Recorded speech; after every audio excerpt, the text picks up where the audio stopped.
નમસ્કાર જીપીએસસી એસ્પરન્ટ્સ, કેમ છો? આઈ હોપ કે તમે બધા મજામાં હશો અને તમારી પ્રિપરેશન છે તે પણ સરસ રીતે ચાલી રહી હશે. તો જ્યારે આપણે છે ને દરિયા કિનારો કે ત્યારે આપણે એનું સ્ટાર્ટ કરવા પહેલાં છે ને ભૌગોલિક તથા એના જે અન્ય શબ્દો હોય છે ને એની જાણકારી હોવી ખૂબ જરૂરી છે. તો ગુજરાતનો દરિયા કિનારો છે એ ચાલુ કરતાં પહેલાં આ લેક્ચર છે એ ખાસ જોવો જરૂરી છે. તો એમાં અમુક શબ્દો હોય છે, જેમ કે ખંડીય છાજલી. તો ખંડીય છાજલી એટલે શું? તો કે પહેલાં તો હું સિમ્પલ વર્ડ્સમાં એમ તમને કહું કે જ્યારે આપણે દરિયા કિનારે મુલાકાત લઈએ ત્યારે આપણે ઊભા હોય અને ત્યારથી જે છીછરું પાણી એટલે જમીનનો જ એવો ભાગ હોય છે કે જે સમય જતાં છે ને ડૂબી ગયેલો હોય છે, એટલે ભૂમિ વિસ્તાર જ હોય છે. તો ખંડીય છાજલી એટલે કે એવો ભૂમિ વિસ્તાર કે પછી ભૂમિ વિસ્તાર પછી છે ને તરત જ શરૂ થતો સમુદ્ર તળનો ભાગ એને જ આપણે ખંડીય છાજલી કહીએ છીએ. અને જેમ કે આપણે ઉદાહરણ તરીકે જોઈએ તો તે છે આપણા કચ્છનો જે આપણા રેતાળ પ્રદેશ, રેતાળ નથી, તે એક ખારો પડ છે ને, તો તે છે ને ખંડીય છાજલી ઉચકાવાના કારણે બનેલો વિસ્તાર છે. હવે અખાત. તો અખાત છે ને, અખાત કોને કહેવાય? તો કે જે આપણે ત્રણેય બાજુ છે ને જે ભૂમિથી ઘેરાયેલો જળ વિસ્તાર, જેને આપણે છે ને અખાત કહીએ છીએ. ને અખાતમાં આપણે ઉદાહરણ તરીકે જોઈએ ને તો કચ્છનો અખાત ને ખંભાતનો અખાત તેમજ જે મન્નારનો અખાત છે ને તે. હવે બીજો એક શબ્દ છે, તે છે ભૂશીર. ભૂશીર એટલે કે ભૂમિનો છેડો કે જ્યાં જળ ભાગમાં ફસાયેલો હોય. ઉદાહરણ તરીકે દ્વારકાની ભૂશીર. હવે આપણે ત્રણેય એક વખત ફરીથી રિવાઇઝ કરી લઈએ. ખંડીય છાજલી એટલે તો કે ખંડીય છાજલી એટલે ભૂમિ વિસ્તાર જ કે જે ભૂમિ વિસ્તાર પછી તરત જ શરૂ થતો સમુદ્ર તળનો ભાગ કે જેને આપણે ખંડીય છાજલી કહીએ છીએ. અખાત તો કે જે ત્રણેય બાજુથી ભૂમિથી ઘેરાયેલો વિસ્તાર હોય તેને આપણે અખાત કહીએ છીએ. અને ભૂશીર એટલે શું? તો કે ભૂશીર એટલે ભૂમિનો છેડો કે જે જળ ભાગમાં ફસાયેલો હોય.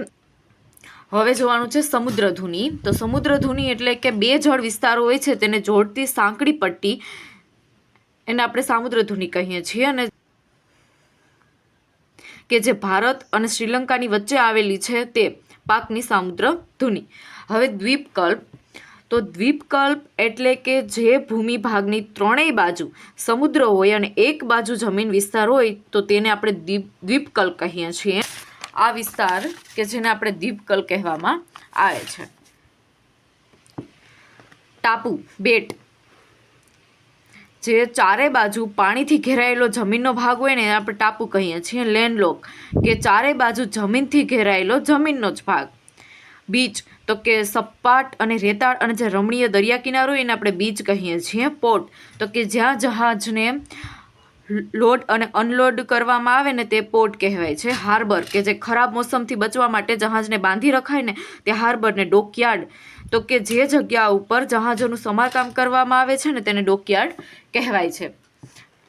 હવે એક વખત ફરીથી રિવાઇઝ કરી લઈએ છે કે સામુદ્રધુની તો કે બે જળ વિસ્તારને જોડતી સાંકડી જળપટ્ટી હોય છે તેને સામુદ્રધુની કહેવાય છે. અને બેસ્ટ ઉદાહરણ છે પાકની સામુદ્રધુની.